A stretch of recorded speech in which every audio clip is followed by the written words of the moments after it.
നമസ്കാരം ചങ്ങായിമാരെ. കുറേ വർഷങ്ങൾക്ക് മുമ്പ് ഇതേ മയിലു സ്കൂളിൽ ഇതേ ഗ്രൗണ്ടിൽ NCC പരേഡിന് ഇങ്ങനെ നടന്നു പോയത് ഓർമ്മയുണ്ട് കേട്ടോ. അന്ന് ഇങ്ങനെയൊന്നും ആയിരുന്നില്ല. സ്കൂളൊക്കെ പഴയൊരു ഓടിട്ട ബിൽഡിങ്ങൊക്കെ ആയിരുന്നു. കാലങ്ങൾക്കിപ്പുറം വീണ്ടും ഇതേ സ്കൂളിൽ എത്താൻ സാധിച്ചത് NCC കാഡറ്റിൻ്റെ സെറിമോണിയൽ പരേഡുമായി ബന്ധപ്പെട്ടിട്ടാണ്.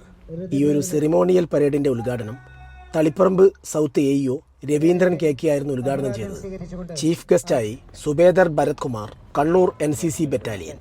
അതോടൊപ്പം മയിലു school HM Manoj sir, principal Manoj sir എന്നിവരുണ്ടായിരുന്നു.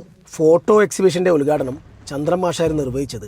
ഞങ്ങളൊക്കെ അന്ന് NCCക്ക് ഉണ്ടായിരുന്ന കാലത്ത് ചന്ദ്രമാഷായിരുന്നു കൂടെ. ഞാനൊക്കെ അന്ന് NCCയിലുണ്ടായിരുന്ന കാലത്ത് നീളം കുറഞ്ഞ ആൾക്ക് ട്രൗസറും നീളമുള്ള ആൾക്ക് പാൻറ്റും ആയിരുന്നു. അപ്പോൾ നമ്മളൊക്കെ നീളം കുറവായിട്ട് ട്രൗസറായിരുന്നു. അപ്പോൾ പാൻറ്റ് കിട്ടാൻ വേണ്ടി ഇങ്ങനെ കാത്തിരിക്കുമായിരുന്നു.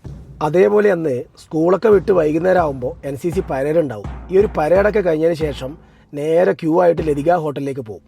അവിടുന്ന് കിട്ടുന്ന പൊറോട്ടയും പിന്നെയുള്ള വെജിറ്റബിൾ കറിയിലായിരുന്നു നോട്ടം മുഴുവനും. ഈ ഒരു സെറിമോണിയൽ പരേഡിന് ശേഷം ദേശീയ ഗാനാലാപനം, തുടർന്ന് പരിപാടിക്ക് സമാപനമായിരുന്നു. പരിപാടി വീക്ഷിക്കാനെത്തിയ എല്ലാ രക്ഷിതാക്കൾക്കും അതുപോലെ തന്നെ അധ്യാപകർ, അനധ്യാപകർ എല്ലാവർക്കും NCC യൂണിറ്റിൻ്റെ നന്ദി രേഖപ്പെടുത്തുന്നു.